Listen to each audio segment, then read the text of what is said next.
गौरीशंकर जी बिसेन, हमारे विनोद जी अग्रवाल, शशि जी जायसवाल,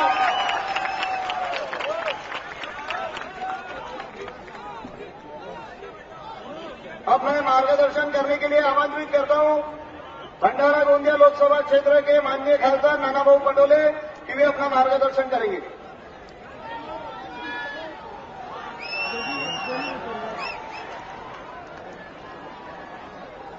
भारत माता की, भारत माता की। सर्वप्रथम आपल्या गोंदियाच्या या पवित्र भूमीवर आपल्या देशाचे प्रधानमंत्री आदरणीय नरेंद्र मोदीजींचं आपण जोरात टाळ्या वाजवून सर्वप्रथम त्यांचं स्वागत करावं।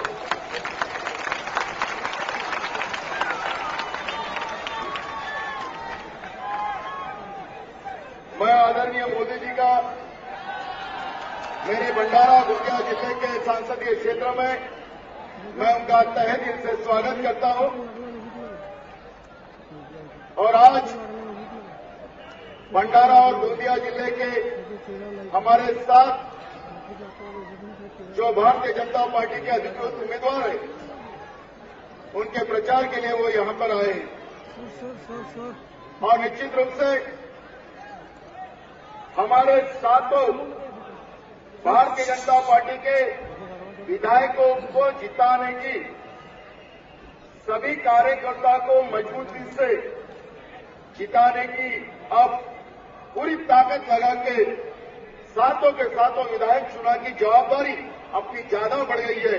और इसलिए सभी कार्यकर्ताओं ने हम सातों ही भारतीय जनता पार्टी के विधायक चुन के भेजेंगे, यह आश्वासन हमें हमारे सबके लाडले नरेंद्र मोदी जी को देना है। इस कार्यक्रम में हमारे गोंदिया जिले के दामाद और मध्य प्रदेश के मंत्री जी, हमारे बड़े भाई गौरीशंकर जी बिसेन, हमारे गोंदिया जिले के अध्यक्ष और हमारे पार्टी के प्रत्याशी विनोद जी अग्रवाल, दूसरे हमारे अर्जुनी मोरगांव के विधायक और पार्टी के प्रत्याशी राजकुमार जी पटोले, हमारे तिरोड़ा के उम्मीदवार विजय जी रामगाले, तुमसर के हमारे प्रत्याशी चरण जी वाघमारे, साकोली के प्रत्याशी बाड़ा काशीवार, हमारे भंडारा के प्रत्याशी एडवोकेट रामचंद्र जी अवसरे और रामगांव के प्रत्याशी संजय जी पुरम, हमारे नागपुर विभाग के संगठन मंत्री सम्मानीय उपेंद्र जी, हमारे जिले के संगठन मंत्री आशीष जी वांदिले,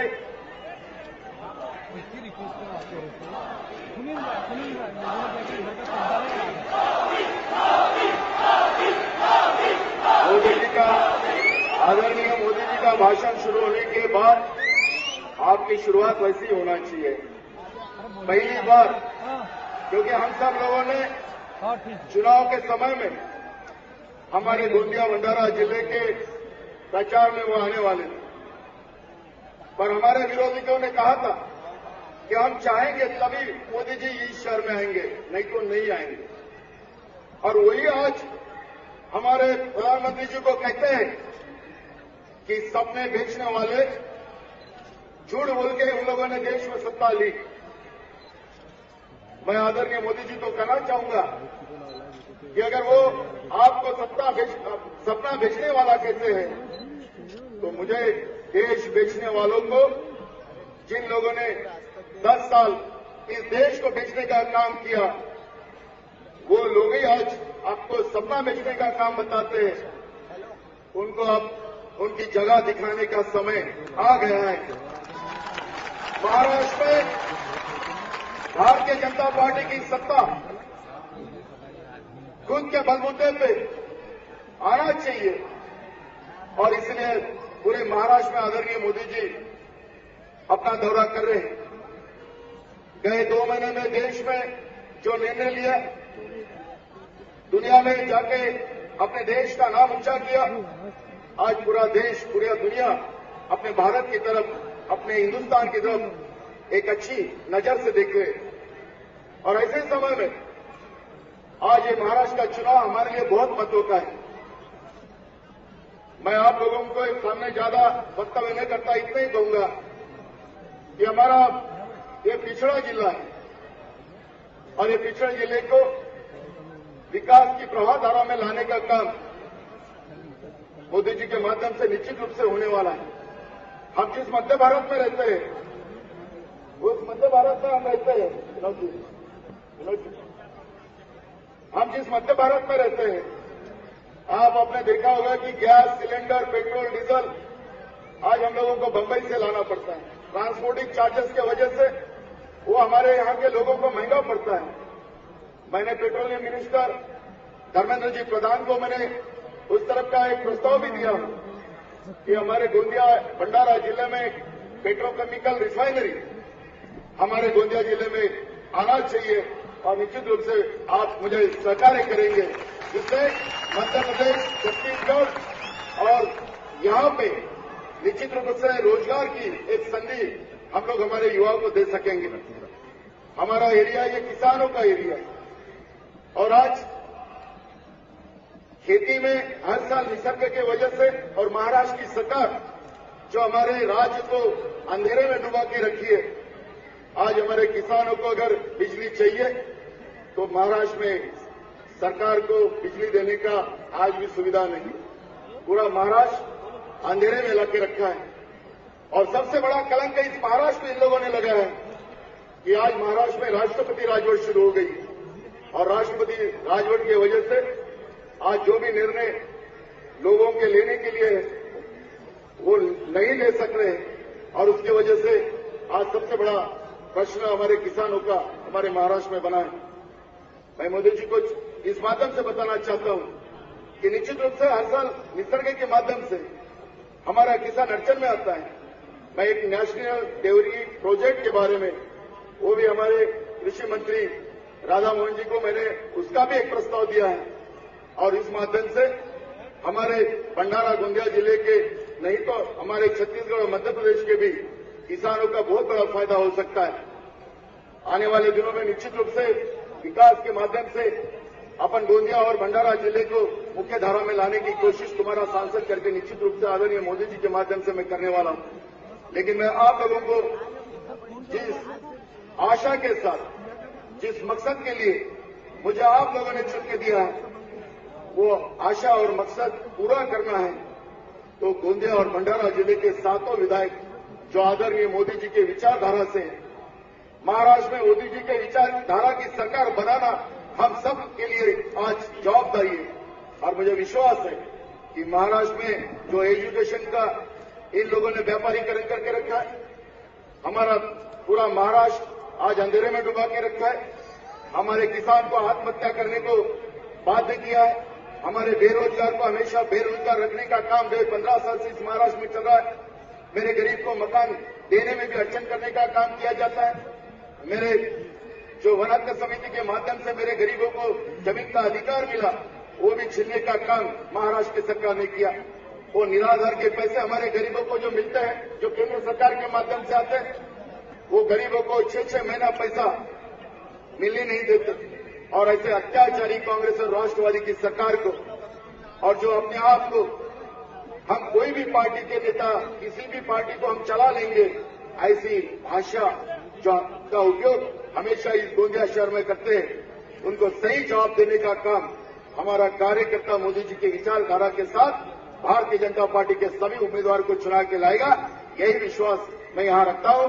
मैं आदरणीय मोदी जी को बताना चाहता हूं कि आप पार्लियामेंट के समय में यहां नहीं आए, लेकिन आज आपके पास बहुत समय है।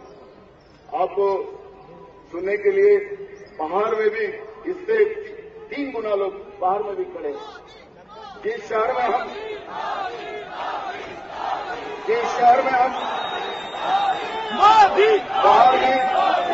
बाहर में 3 गुना लोग इससे ज्यादा खड़े हैं। आज जो लोग विकास पुरुष की बात करते हैं, कई साल इस गोंदिया के भरोसे से खरबोपति बने, सादा एक बड़ा मैदान भी इस गोंदिया शहर के लिए नहीं बना सकते। आपकी सभा लेने के लिए हम लोग बड़े मैदान की कोशिश करें तो प्रशासन के ऊपर दबाव लाके बड़े मैदान भी दिलाने का हम लोगों को अड़चन पैदा की गई। आज लाखों लोगों को आपका दर्शन और आपकी मार्गदर्शन सुनने की अभिलाषा थी। आज लाखों लोग बाहर खड़े हमने, और इसलिए मैं आपको बताना चाहता हूं कि आप आराम से हमारे सभी लोगों को मार्गदर्शन करें, ऐसी विनती करते हुए हमारे सभी उम्मीदवार को आप सब आशीर्वाद दें, ये विनती करता हूं और मेरे 2 शब्द में करता हूं। धन्यवाद।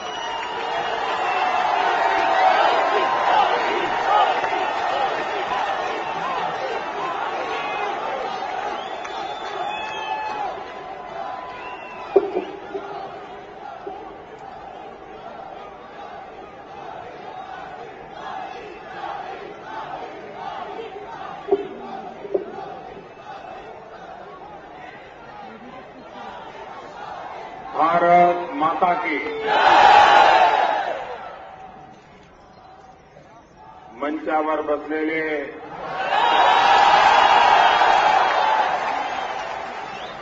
भारतीय जनता पार्टीचे खासदार, माझे मित्र,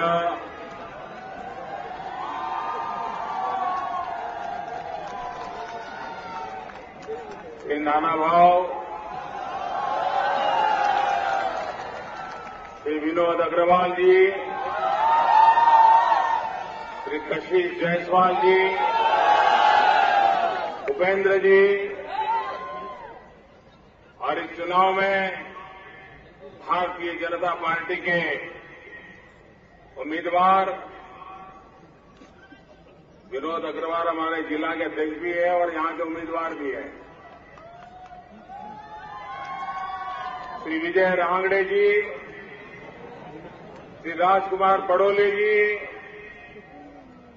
श्री संजय पुराण, श्री चरण वाघमारे, श्री राजेश काशीवार, श्री एड रामचंद्र अवसरे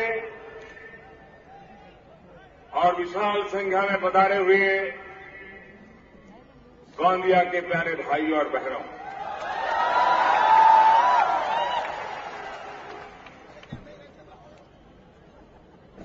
सबसे पहले तो मुझे गोंदिया के लोगों का एक विशेष कारण से आभार व्यक्त करना है।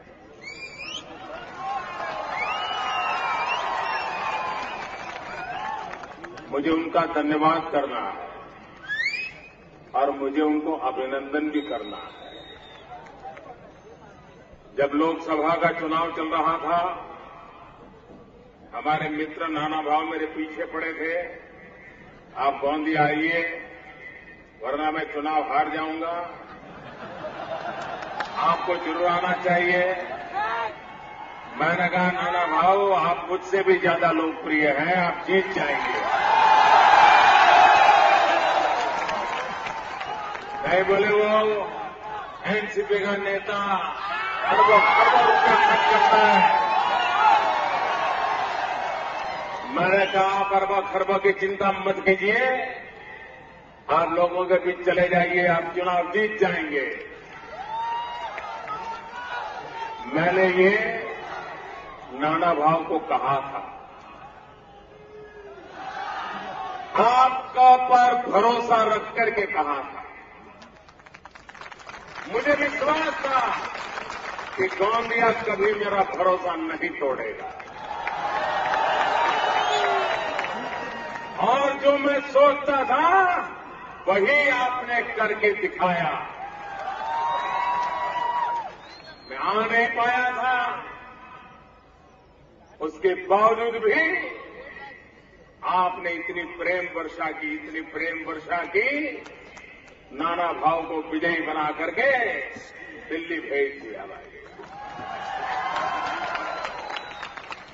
इस बार मुझे लगा कि मुझे गोंदिया के पास वोट मांगने के लिए जाने की जरूरत नहीं है, वोट तो देने ही वाले हैं। लेकिन मुझे कर्ज चुकाने के लिए जरूर आना है और इसलिए मैं आज कर्ज चुकाने के लिए आया।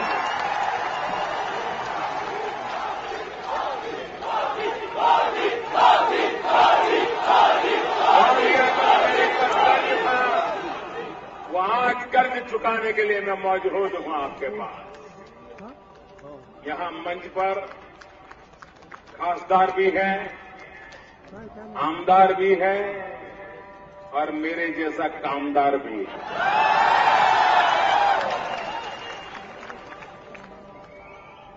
भाइयों बहनों,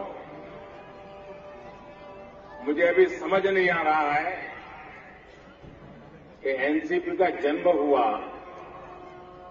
तब से उनकी घड़ी में 10:10 हुआ है। उनकी घड़ी की सुई आगे बढ़ी नहीं रही है, क्योंकि वो एक ऐसा मुहूर्त है जिस मुहूर्त में लूटने का उनको अवसर ज्यादा मिलता है, इसलिए वो घड़ी की सुई को हिलने नहीं देते।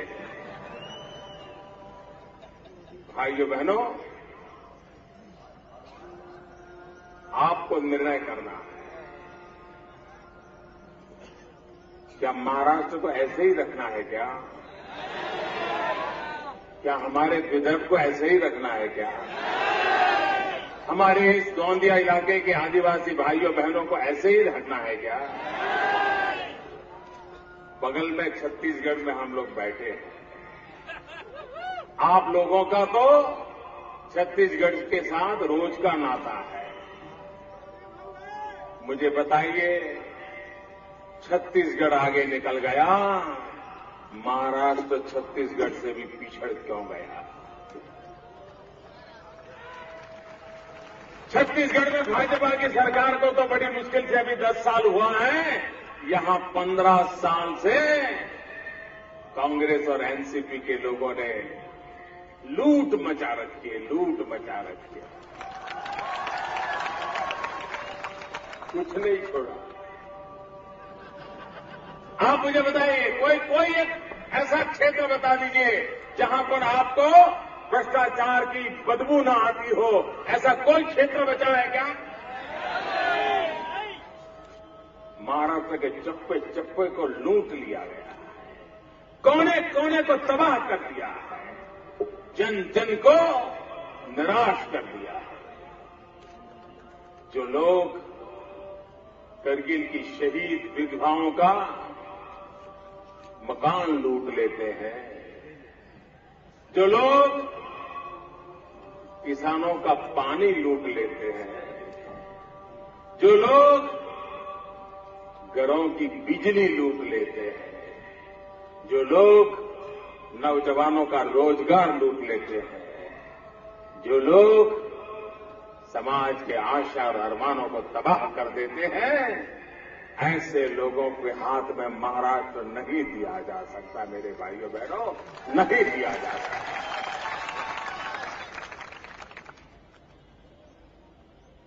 यहां बहुत बड़ा आदिवासी समाज रहता है। 60 साल बीत गए, अरबों खरबों रुपयों के बजट रुपये तिजोरी से निकल गए, लेकिन आदिवासी इलाके में क्यों नहीं पहुंचे? आदिवासी के घर तक क्यों नहीं पहुंचे? आदिवासी के जीवन में बदलाव क्यों नहीं आया? और क्या कारण है कि बगल के छत्तीसगढ़ में उसी आदिवासी के जीवन में तेज गति से बदलाव आया? उसका कारण क्या है? वन पैदाशों की जो जंगलों में पैदावार होती है, उसके दाम गोंदिया के आदिवासियों से ज्यादा छत्तीसगढ़ के आदिवासियों को क्यों मिलते हैं? जो मजदूरी का पैसा गोंदिया क्षेत्र के आदिवासियों को मिलता है, उससे ज्यादा पैसा छत्तीसगढ़ के आदिवासियों को मिलता है। ये फर्क क्यों है? क्योंकि यहां की सरकार को न आदिवासियों की चिंता है, न गरीबों की चिंता है। उनका तो 1 पॉइंट प्रोग्राम है। आपको लगता होगा यहां दो दल है, कांग्रेस और एनसीपी। ये गलती मत करना, ये दो दल नहीं है, ये एक ही दल है, एक ही दिल है। ये एक ही चप्पे, कट्टे बट्टे के चप्पे हैं। दोनों की आदतें समान है, इरादे समान है, मकसद एक है। और ये राष्ट्रवादी नहीं है, ये भ्रष्टाचारवादी है। और इसलिए भाइयों बहनों, बहुत हो चुका। 60 साल तक जितना लूटा लूट लिया। अब मेरे नौजवानों तय करो, यह देश किसी को लूटने नहीं दिया जाएगा। ये महाराष्ट्र किसी को लूटने नहीं दिया जाएगा। ये संकल्प करने का समय है। ये चुनाव कौन आमदार बने कौन न बने इसके लिए नहीं है। ये चुनाव महाराष्ट्र का भाग्य का क्या होगा उसका फैसला करने के लिए चुनाव है। क्या कारण है महाराष्ट्र की दशा हुई? हिंदुस्तान में सबसे ज्यादा आतंकवाद की घटनाएं कहीं घटती है तो आज महाराष्ट्र की धरती पर घटती है। हिंदुस्तान में उत्तर प्रदेश के बाद सबसे अधिक कौमी दंगे कहीं हुए हैं तो कांग्रेस और एनसीपी के राज्य में महाराष्ट्र में हुए।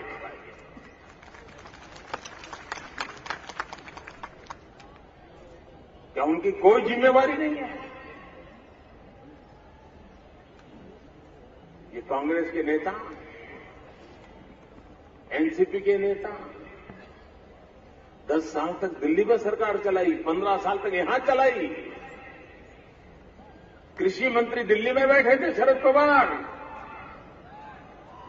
और हर साल 3,700 किसानों ने आत्महत्या की है। मेरे भाइयों बहनों, 3,700 किसान प्रति वर्ष आत्महत्या करें, 3,700 परिवार तबाह हो जाए,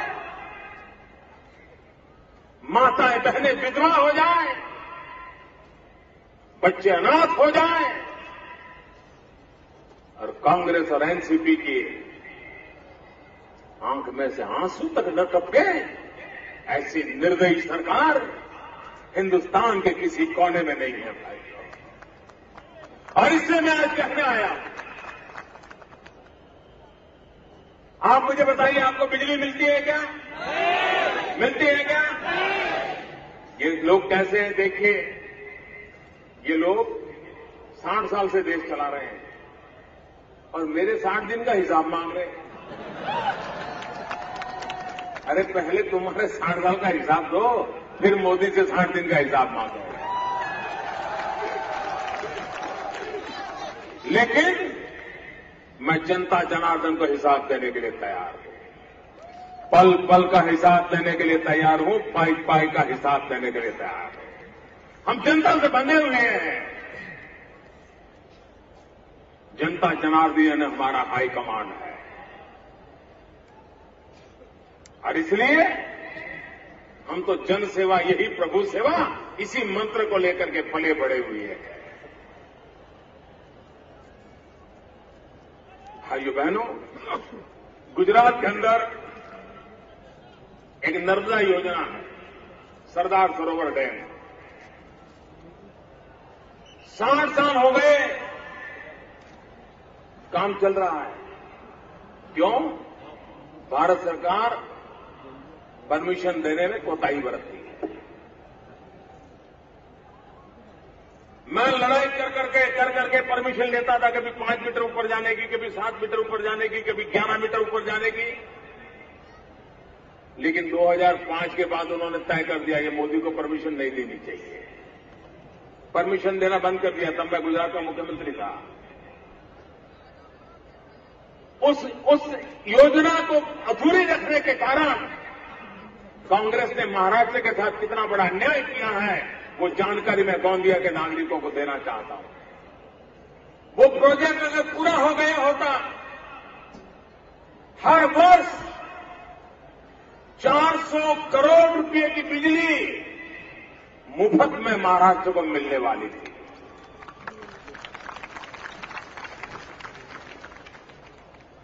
अगर मुझे 2005 में काम करने दिया होता, 1-2 साल के भीतर भीतर मैंने काम पूरा कर दिया होता और पिछले 8 साल से हर वर्ष 400 करोड़ रुपयों की बिजली महाराष्ट्र को मुफ्त मिलती और वो बिजली किसानों के काम आती, हमारे किसान को आत्महत्या करने की नौबत नहीं आती। लेकिन दिल्ली में बैठी हुई कांग्रेस सरकार ने हमको वो परमिशन नहीं दी। कांग्रेस मुझे पूछती है 60 साल में क्या किया। दिल्ली में सरकार में आते ही 15 दिन में वो सरदार सरोवर डैम का काम चालू कर दिया और मैं महाराष्ट्र के भाइयों को विश्वास दिलाता हूं 1 साल 2 साल के भीतर भीतर काम पूरा हो जाएगा और आपको 400 करोड़ रुपए की बिजली मुफ्त में मिलना शुरू हो जाएगा।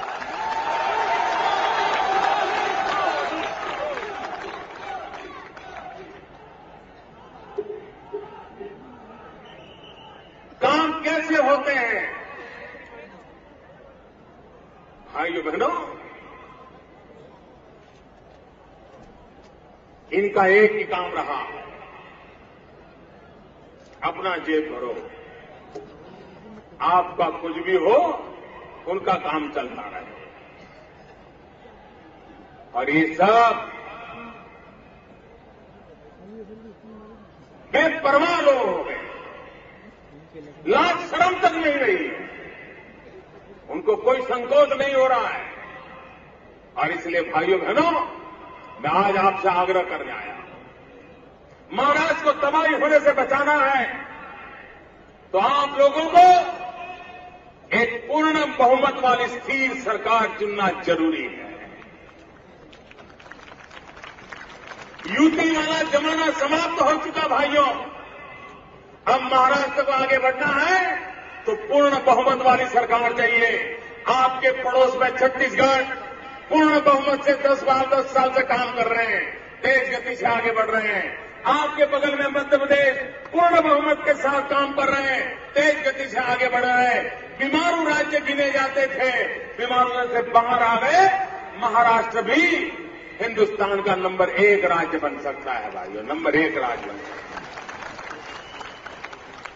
और इसलिए मैं आपसे आग्रह करने आया, आप मुझे बताइए, हमारा हिंदुस्तान हजारों साल से हिंदुस्तान है कि नहीं है? मुझे सबकी जवाब चाहिए, सबकी आवाज चाहिए, वो ऊपर वाले भी जवाब दें। हजारों साल से हिंदुस्तान है कि नहीं है? आजादी की लड़ाई लड़े तब भी हिंदुस्तान था कि नहीं था? आजादी के बाद में हिंदुस्तान है कि नहीं है? कांग्रेस के राज में भी हिंदुस्तान है कि नहीं है? लेकिन कभी दुनिया में हिंदुस्तान का डंका बजता था क्या? अमेरिका में कोई पूछता था क्या? आज बज रहा है कि नहीं बज रहा है? हिंदुस्तान का लोहा मानते हैं कि नहीं मानते हैं? दुनिया को हिंदुस्तान को स्वीकार करना पड़ रहा है कि नहीं करना पड़ रहा है? कारण क्या है? कारण क्या है? क्या कारण है माताएं बहनें? क्या कारण है? मोदी कारण नहीं है।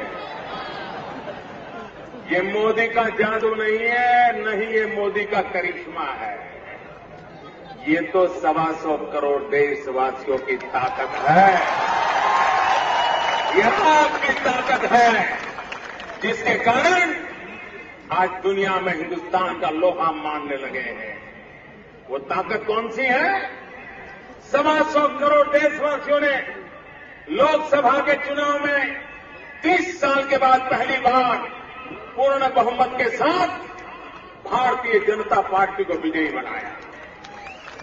ये पूर्ण बहुमत की ताकत है कि दुनिया हिंदुस्तान को स्वीकार करने लगी है। जब मैं किसी को मिलता हूं तो उसको मालूम है कि वो इंसान है जिसके पीछे 125 करोड़ देशवासी खड़े हैं। ये उसको मालूम है।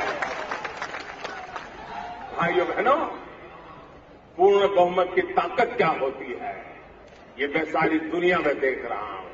क्या आप चाहते हैं महाराष्ट्र का भी दुनिया में डंका बजे? आप चाहते हैं महाराष्ट्र में दुनिया का डंका बजे? आप चाहते हैं पूरे हिंदुस्तान में महाराष्ट्र नंबर 1 पर हो? तो पहली शर्त है पूर्ण बहुमत वाली स्थिर सरकार बनाइए। पूर्ण बहुमत वाली स्थिर सरकार बनाइए, जरा भी इधर उधर मत होने दीजिए। और मैं 2 दिन से महाराष्ट्र में प्रवास कर रहा हूं।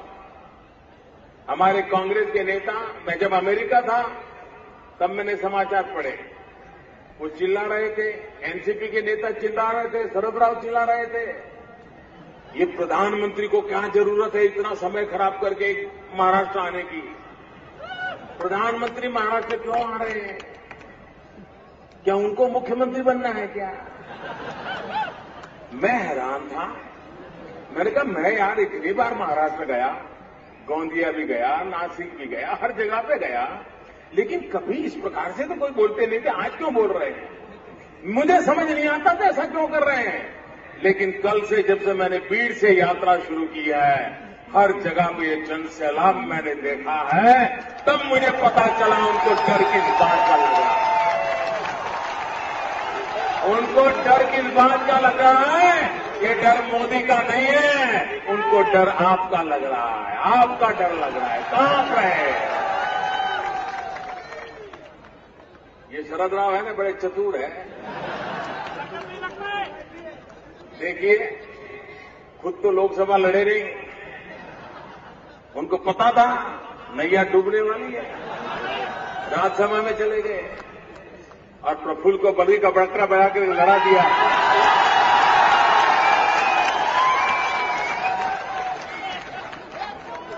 और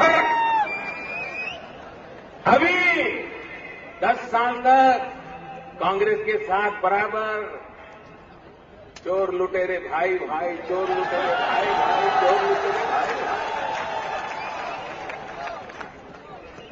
सब सरकार में। अब जब डूबने की नैया आई तो नैया छोड़ करके भाग गए। उनको मालूम है हारने वाले थे तो लोकसभा नहीं लड़े, अभी हारने वाले तो सरकार छोड़ करके निकल गए ताकि ठिकरा कांग्रेस के मत्थे पर फूट जाए और वो बच जाए। लेकिन महाराष्ट्र की जनता समझदार है, पाप दोनों ने किया है, सजा दोनों को मिलेगी, सिर्फ एक को नहीं मिलेगी। दोनों ने मिलकर के महाराष्ट्र को तबाह किया है। और इसलिए भाइयों बहनों, इस चुनाव में महाराष्ट्र को तय करना है। पूर्ण बहुमत के साथ मेरे नौजवान, मैं आपसे पूछना चाहता हूं, किसान के बेटे होंगे आप, लेकिन किसान भी चाहता है अब एक बेटा खेती करे, अगर और 1-2 बेटे हैं तो किसी और कामकाज में लग जाएं। चाहते कि नहीं चाहते हैं? चाहते कि नहीं चाहते? वो और कामकाज कहां होगा?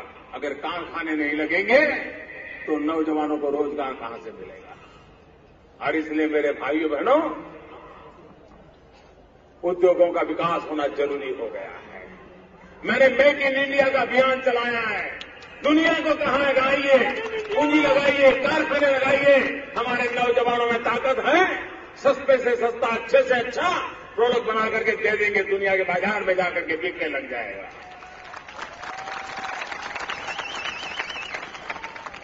जापान 2 लाख करोड़ रुपये का पूंजी निवेश करने के लिए तैयार हो गया। चाइना 1.25 लाख करोड़ का पूंजी निवेश करने के लिए तैयार हो गया। भाइयों बहनों, दुनिया से लोग तैयार हो रहे हैं। देखते ही देखते बदलाव नजर आ रहा है। और इतना ही नहीं, मुझे बताइए, पेट्रोल के दाम कम हुए कि नहीं हुए?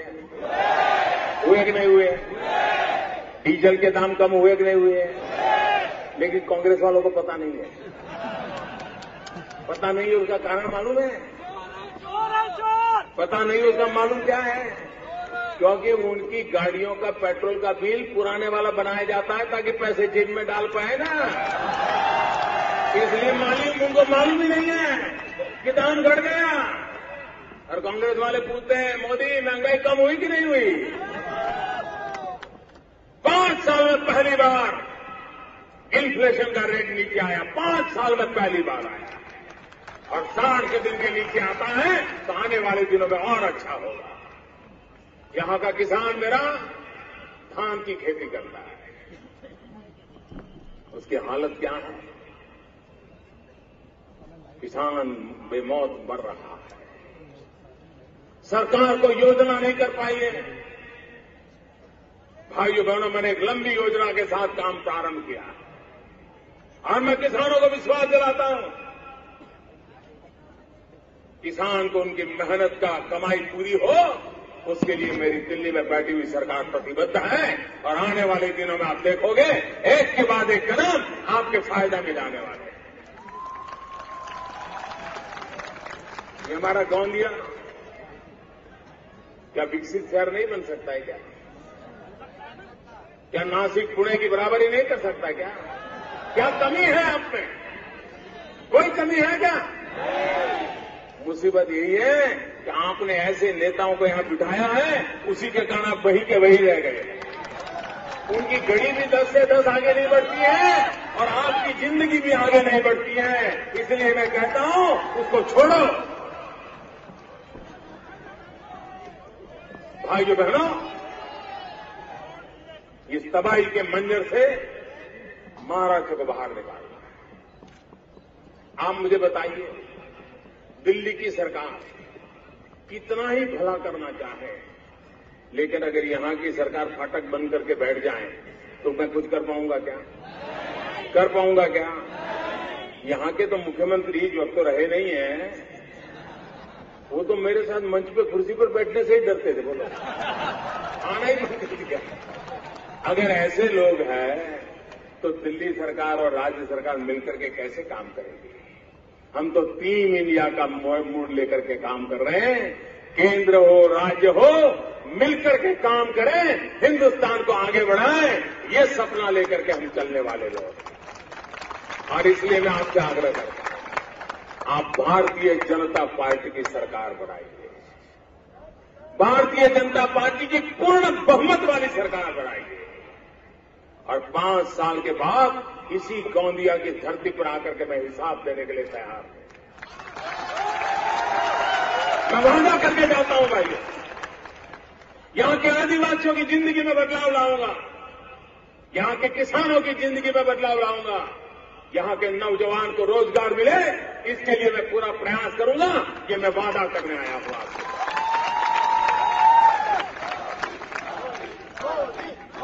आप मुझे बताइए, टैक्स सरकार में जरूरी होते हैं, सरकार के खजाने में भी पैसे चाहिए क्योंकि विकास करना होता है, लेकिन पैसे लूटने के लिए नहीं होते। टैक्स के पाई का उपयोग जनता की भलाई के लिए होना चाहिए। ये एलबीटी क्या है? ये एलबीटी क्या लगा के रखा है भाई? ये पैसा कहां जा रहा है? ये एलबीटी सीधी सीधी बात है, लूटो बांटो टैक्स। ये लूटो बांटो टैक्स है, और भारतीय जनता पार्टी ने कहा है सरकार बनते ही आपको एलबीटी से मुक्ति करा देगा। भाइयों बहनों, हमने विकास की नई ऊंचाइयों पर जाना, और यह देश महाराष्ट्र अगर पिछड़ गया तो हिंदुस्तान आगे बढ़ नहीं सकता है। आप लिख करके रखो, एक जमाना था महाराष्ट्र नंबर 1 पर रहा करता था, और महाराष्ट्र और मुंबई के भरोसे पूरे हिंदुस्तान की गाड़ी चलती थी। आज वही लुढ़क गया है। अगर मुझे हिंदुस्तान को भी आगे बढ़ाना है तो महाराष्ट्र और मुंबई के बिना आगे नहीं बढ़ पाएगा। और इसलिए भारत का भाग्य बदलने के लिए भी मुंबई और महाराष्ट्र को आगे बढ़ना, उनकी ताकत तैयार होना बहुत जरूरी है।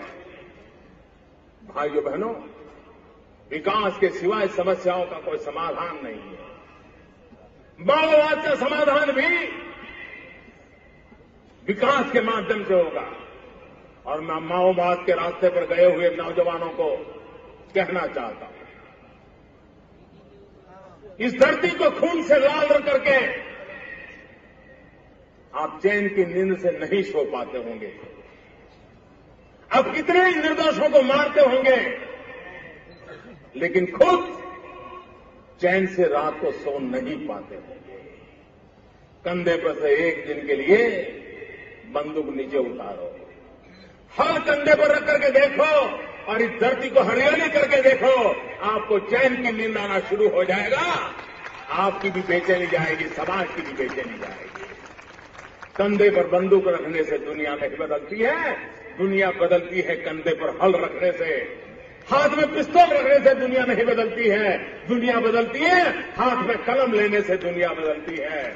मैं माओवाद के रास्ते पर गए हुए नौजवानों को कहता हूं, वक्त है लौट आइए, ये खुली खेल बंद कीजिए। ये भारत मां के इस धरती को लहूलुहान करना बंद करिए।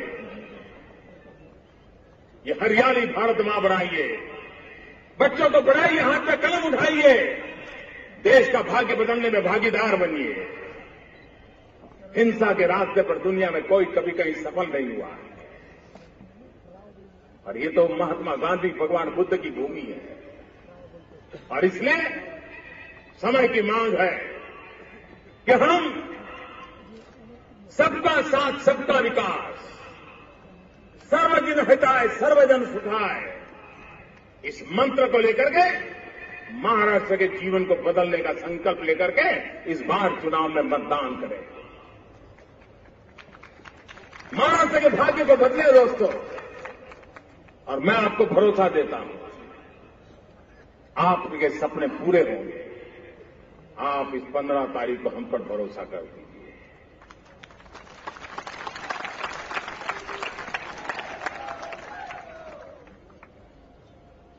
भाइयों बहनों, मैं देख रहा हूं ऊपर तक लोग बैठे हैं, सब दूर बैठे हैं। ऐसा विराट जनसागर, ये हवा का रूप क्या है वो बता देता है। जो पॉलिटिकल पंडित अनुमान लगाते हैं ना, उनका हाल क्या है आपको मालूम है।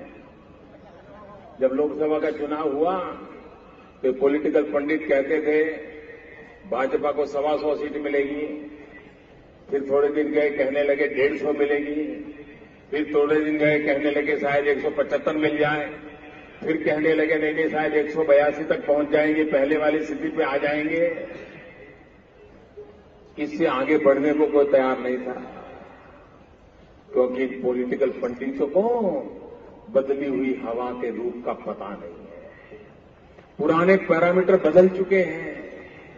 देश का भाग्य बदलने के लिए देश का नौजवान तैयार हो चुका है।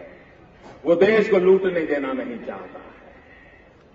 और सारे पॉलिटिकल पंडित गलत निकल गए और 282 सीटों के साथ और साथी दल 300 से भी ज्यादा सीटों के साथ आज संसद में विजयी बना दिया। मैं इन पॉलिटिकल पंडितों को कहता हूं, भाई उस बार गलत हो गए, इस बार गलत मत होना। ये मत सोचना कि हंग असेंबली बनने वाली है, आप ये मत सोचना कि गठबंधन बाद में होने वाले हैं। आप हवा का रूप जान लीजिए। हवा का रूप साफ कहता है भारतीय जनता पार्टी की पूर्ण बहुमत वाली सरकार बनने वाली है। और भारतीय जनता पार्टी ही महाराष्ट्र के भाग्य बदलने के लिए दिल्ली सरकार और महाराष्ट्र की सरकार मिलकर के यहां के नया इतिहास रचने वाले हैं। और इसलिए मेरा आप सबसे आग्रह है कि 15 तारीख को भारी मतदान करके भारतीय जनता पार्टी को विजयी बनाइए। सभी उम्मीदवारों को मेरी विनती है कि मेरे पास आ जाएं। सभी उम्मीदवार एक साथ आ जाएं। आप सबसे मेरी एक प्रार्थना है, मैं बताऊं, एक काम तो वो करोगे, सबका जवाब चाहिए मुझे। करोगे? करोगे? यहां से जाते समय कोई प्लास्टिक की बोतल छोड़ दी हो, कोई कागज का टुकड़ा छोड़ दिया हो, कोई चीजें छोड़ दी हो, सब कुछ उठा करके ले जाना है। ये सफाई करना हमारी जिम्मेवारी है। हम भारत मां को गंदा नहीं रख सकते। साफ करके जाओगे ना? सब कूड़ा कचरा उठा के ले जाओगे ना? पक्का? बहुत बहुत धन्यवाद। मेरे साथ दोनों मुट्ठी बंद करके बोलिए, भारत माता की।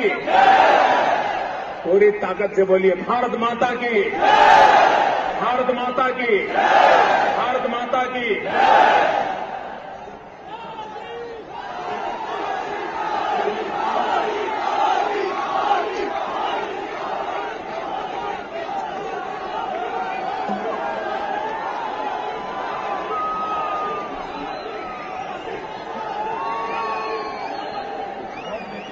आदरणीय अपने देश के लाडले प्रधानमंत्री मोदी जी का आभार व्यक्त करता हूं। बड़ी संख्या में आए हुए सभी का आभार व्यक्त करते हुए आज की सभा खत्म हुई ऐसी जाहिर करता हूं।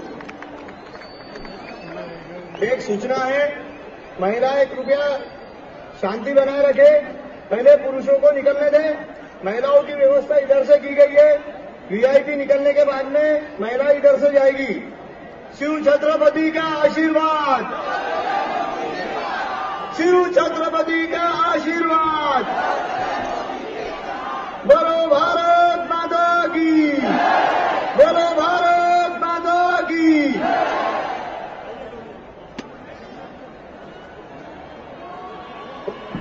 मेरे साथ थोड़ा नारा लगाएंगे। मैं बोलूंगा महाराष्ट्राचं एकच मत, तुम बोलोगे सर्वजन भाजपा के संघ।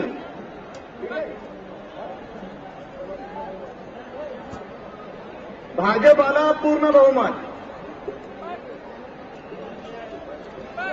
हाँ, विनोद भैया नारा दे रहे, कृपया सब जन साथ देंगे। सभी लोग एक नारा लगाएंगे, महाराष्ट्राचे